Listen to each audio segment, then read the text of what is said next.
sinusuportahan namin yung 18 Marines na kahapon ay naglayag or nagsabi na sila pala ay nagamit ni Saldico na ang daming pinurakot na pera at ito po ay i-distribute sa mga opisyal. Sabi ng mga Marines na distribute ng apilabit na isa sa dinilibiran ng pera ay umano ay ang bahay ni President Marcos sa Forbes at saka sa Paway. Marami ding mga congressmen, mga senador at mga ibang government official na nakatanggap, pati ang COMELEC official nakatanggap di umano ng maleta-maleta, meaning billion or hundreds of millions of money. So, siguro sana magkaisa tayo kasi yung nilustay na pera ng bawat mamamayan.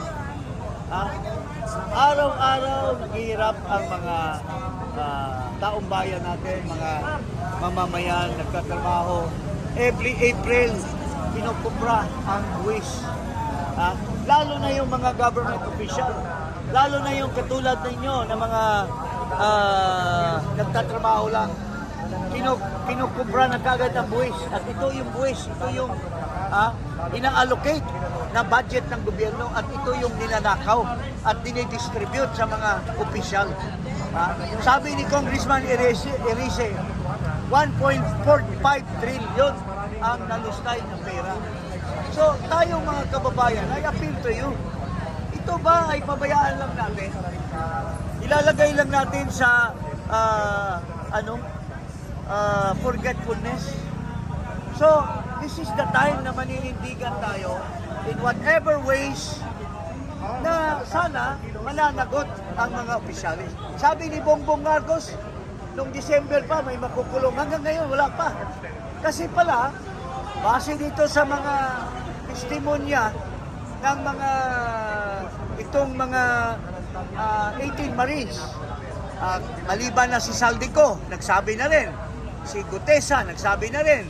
Si Bernardo, at saka yung nireveal ni Congressman Tinio Erice na si Adrian Bersabin. May pera din na 8 billion na pinaglulustay na di umano ng ating Pangulo. So ito po lahat. Huwag po nating kalimutan ito. Sir, going back to the protest na ginagawa ngayon, okay. According to NCRPO Director General Abilino, ibang usapan na raw kapag may binanggit tayo ng impeach Marcos, patalsikin ng isang opisyal, whatsoever.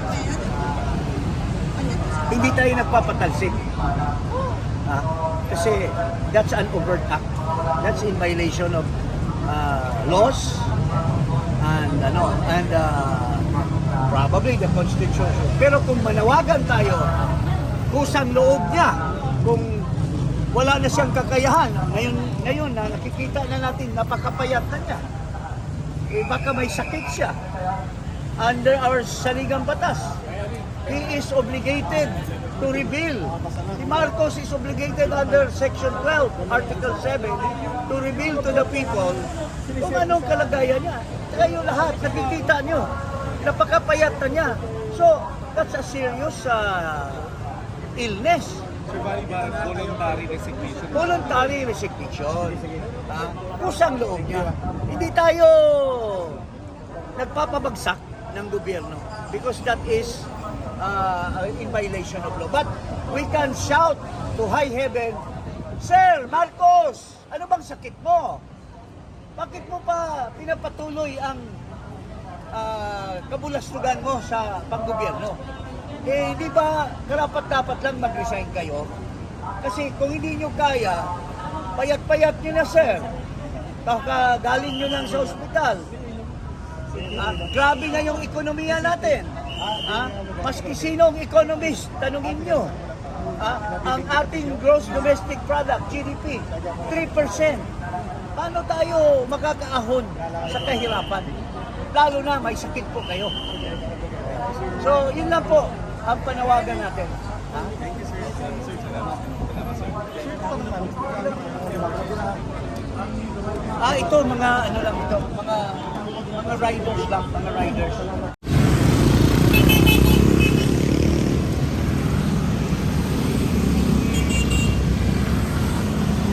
So, ito na yung Duterte supporters mga kababayan.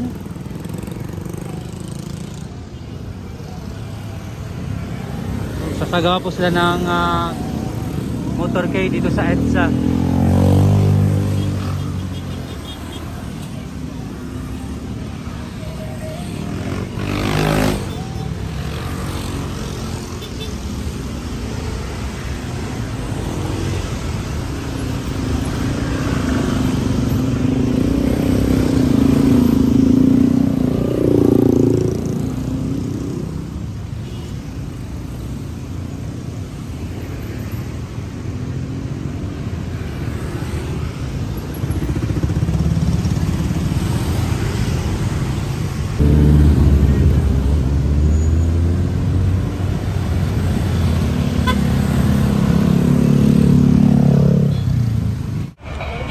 Ito naman yung mga Duterte supporters mga kababayan. Oh.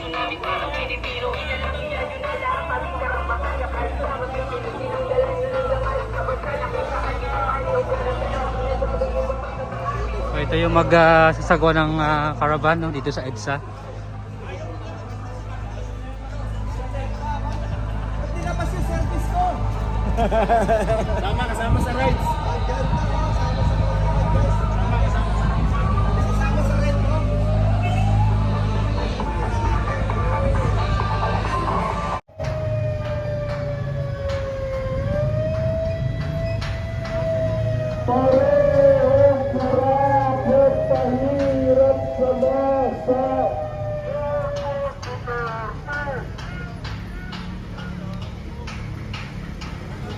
Lahat ng kurakot abot panagon.